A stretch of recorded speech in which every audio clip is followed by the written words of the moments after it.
I remember the night Osamudiame disappeared like it was yesterday. It was a quiet evening in Okodo village, in the heart of the old Benin Kingdom. The sun had set, and the air was thick and still, broken only by the crackling of fires and the distant hum of frogs by the river. Families gathered around their homes, telling stories and sharing meals as usual, unaware of the shadows creeping toward us. The white men had already come into our lands, but few suspected what they were planning. Osamudiame was just 16. He was a bright boy with eyes that sparkled with curiosity and mischief. He was one of those young men you'd see climbing trees to bring down fruits or jumping across streams, always quick on his feet. His father, Wai, was proud of him. Wai was a respected hunter in the village, strong and skilled with his spear and bow, and he taught his son everything he knew about the forest, the rivers, and the animals.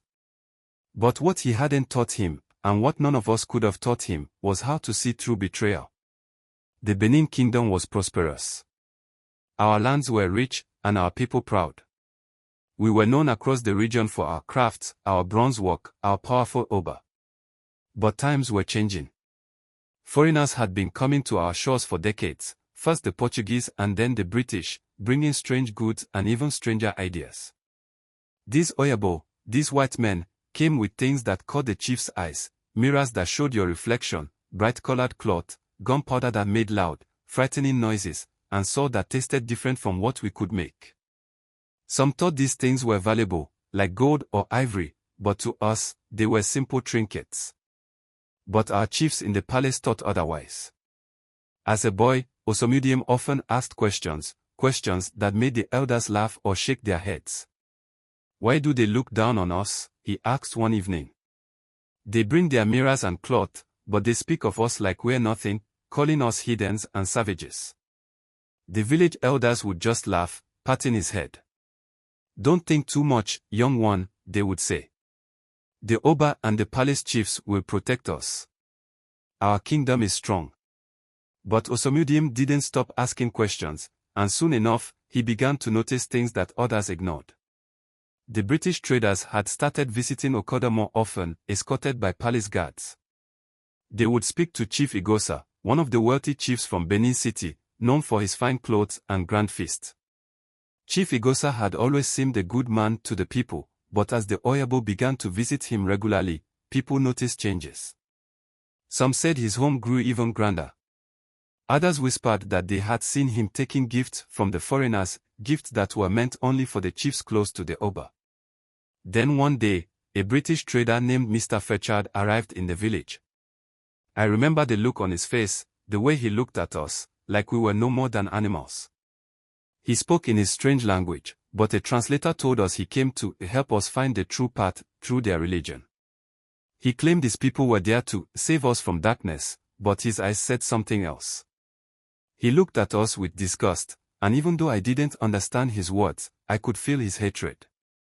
He and the chiefs spent hours in close discussions, and rumors began to spread about what was truly happening. Osamudiame was the first to realize the truth.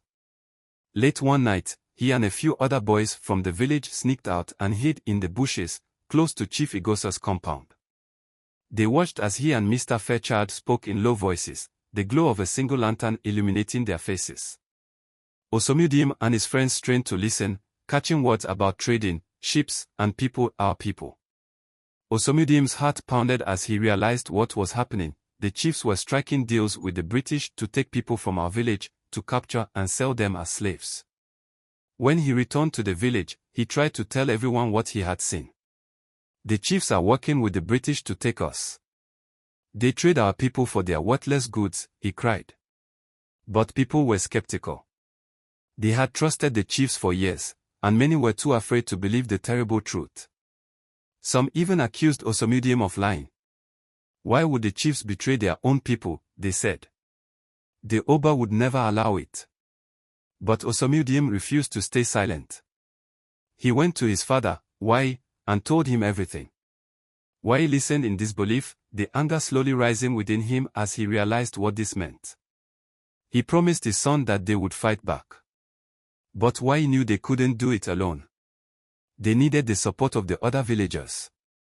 He gathered a few of the younger men, including Osamudiame, and they began to make plans to guard the village and protect the people from the British traders and the palace chiefs who had betrayed them. One night, just as the village was preparing to sleep, Osamudiame and the others were out on watch. But something felt wrong. Shadows moved in the distance, figures approaching the village with weapons and ropes.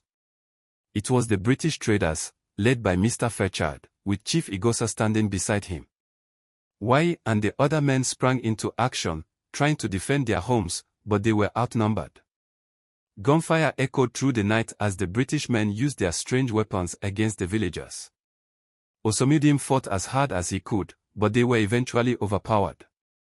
They bound Osamudiame and a few others, dragging them toward the carts they had brought along. As he struggled, he saw Chief Igosa watching, expressionless. "Why?" Osamudiame shouted. "We trusted you." But the chief merely looked away, his face cold, as he held a small pouch of gunpowder, a gift from the British.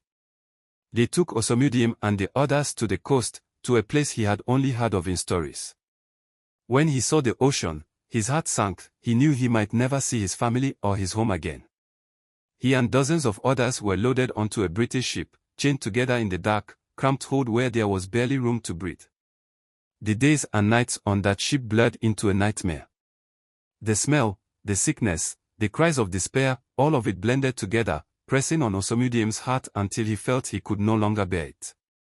But deep within him, something stronger remained, a spark of resistance. Even though he was far from home, he remembered his father's words, the strength of his ancestors, and the pride of his people. He vowed to survive, to one day find a way to fight back. When they finally reached the foreign land, Osamudiame was sold to a plantation owner who looked at him with the same contempt he'd seen in Mr. Fairchild's eyes. They called him by a different name, treating him as nothing more than property. But Osamudiame didn't forget who he was. He found others from his homeland, people who shared his language, his customs, and his pain. Together, they began to plan small rebellions, acts of defiance to remind their captors that they were not animals, they were human beings with dignity, strength, and the will to fight. Word spread among the enslaved people of a man who had once fought against the white men and the palace chiefs, a man who refused to be broken. Osamudiame became a symbol of hope and resistance, inspiring others to remember their roots, their culture, and the fight they had left in them. Back in Okoda village, his family mourned him, believing he was lost forever. But those who remembered Osamudiame's courage continued to tell his story, a reminder of the betrayal that came from within and the fight again.